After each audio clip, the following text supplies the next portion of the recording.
La semana encara su recta final. Le ponemos una sonrisa y descubrimos hechos e historias que a buen seguro no nos dejarán indiferentes. Cada viernes, un café con Manolo Caramé. Me encanta enfrentarme a esta recta final de la semana y hacerlo con la mejor compañía. Para mí, uno de los mejores que podían acercarse a la radio y que lo hace cada viernes. Se trata de Manolo Caramé. Ustedes ya lo conocen, el hombre de las 1001 historias. Manolo Caramé, saludos, buenas tardes. Buenas tardes, Fernando. Pero qué alegría. Días así como este nos encontramos y miramos con otro gesto, con otra cara al fin de semana. Alguno diría, ¿qué cara, qué gesto? Y claro, ya no digo más porque quedaría feo. Dejémoslo ahí y no juntemos, no casemos. Sí, no nos aventuremos a decir más de lo que debemos. Lo que sí sé es que hoy venías a hablarnos del Teatro Romano de Cádiz. Claro, por supuesto. Pues como son 1001 historias, ahí se habrán librado 1000 batallas de gladiadores, ¿no? Pues claro, no talmente como gladiadores. Bueno, claro, porque no aquello era... No, pero sí llevas mucho, o sea, llevas razón en lo que dices, ¿eh? O sea, en el teatro romano también existía la muerte en el propio teatro. Tú tienes que tener en cuenta que había varios tipos de obras, ¿no? Estaba la obra griega, el mimo y la pantomima. Entonces había un mimo que se llamaba Laureolus, en el cual el protagonista principal era un asesino que es condenado a muerte. Bueno, pues cuando interpretaban la obra, sacaban a un actor y cuando llegaba el momento digamos, de la ejecución, el actor lo metían para adentro y sacaban a un condenado a muerte y lo justiciaban realmente. O sea, que sí. No en sí como lucha gladiatoria, ¿no? No salía un león a comérselo. Efectivamente. Pero también ha habido espectáculos. El tío moría allí. Sí. Moría en el teatro. Bueno, y como tú bien sabes, Fernando, nosotros afortunadamente en Cádiz tenemos uno de los teatros romanos más importantes y evidentemente más grandes. Pues vamos a ambientar ese momento, nos trasladamos en el tiempo, nos vamos hasta pues bastantes siglos atrás y nos imaginamos estar en aquel Teatro Romano de Cádiz.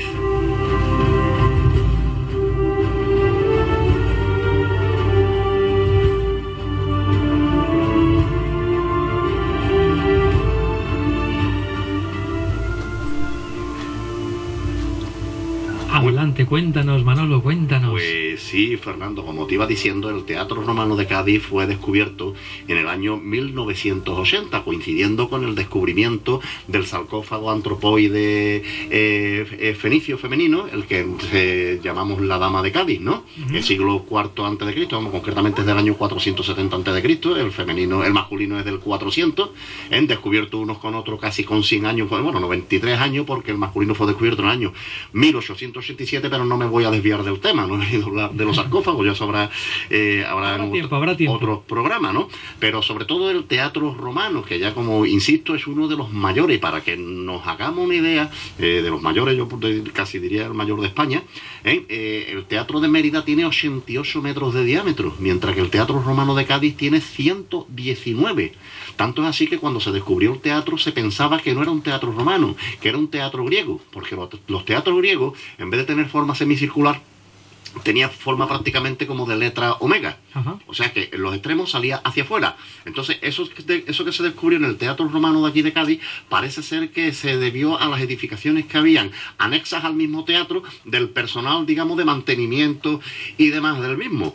Bueno, por supuesto, es uno de los hallazgos más importantes que da evidencia la importancia de Cádiz.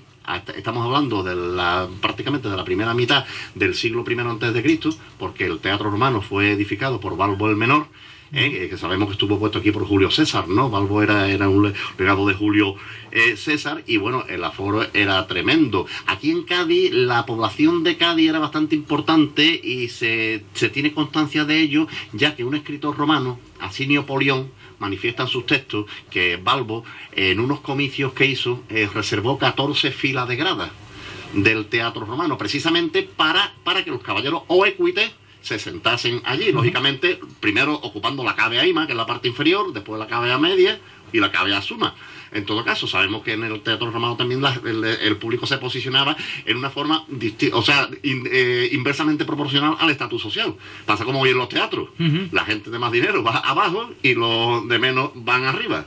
O sea, ya tenían paraíso en aquel entonces. Efectivamente, claro, que correspondía a la cavea suma, a la parte superior. Bueno, pues en aquellos comicios que Balbo preparó para con los caballeros, con los 500 caballeros o equite, que eran personal civil al servicio del Estado y la Administración, formó un revuelo bastante importante y provocó el malestar de todos los caballeros, porque a un cómico, amigo suyo, y cuando Herenio Gallo habla de cómico, no habla de un humorista, sino habla de un gladiador enano, a un cómico amigo suyo, de nombre, perdón, he dicho Herenio Gallo, era Asinio Polión el que lo escribió, que con tantos nombres de la época, Herenio Gallo era el nombre del cómico. Vale. Le otorgó el anillo de caballero, lógicamente, eso que en el estatus social era, digamos, de la parte más elevada, ¿no?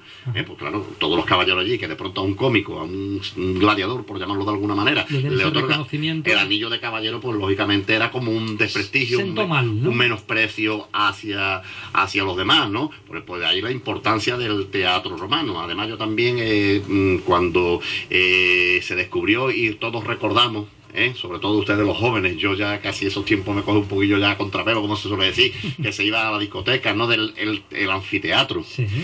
También yo en su momento di una conferencia sobre los espectáculos en la antigua Roma, precisamente para dejar claro que a donde se iba la Punta de San Felipe no era un anfiteatro, era un teatro. El prefijo griego anfi significa alrededor o de ambos lados. Si cogemos dos teatros y lo unimos, conseguimos un anfiteatro.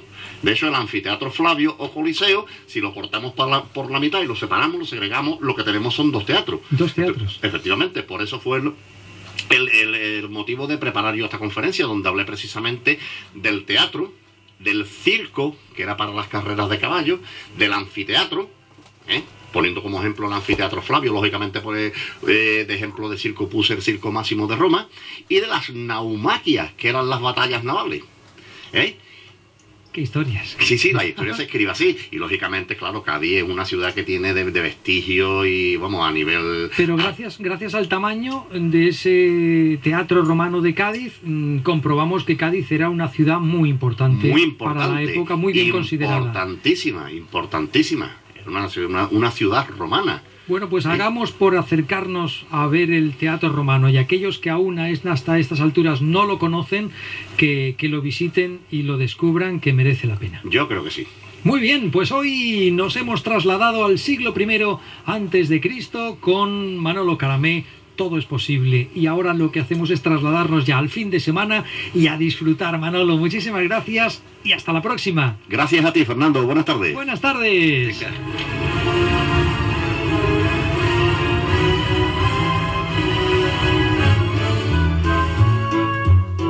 Hasta aquí nuestra cita de cada viernes en la cadena COPE, ese momento en el que nos tomamos un café con Manolo Caramé.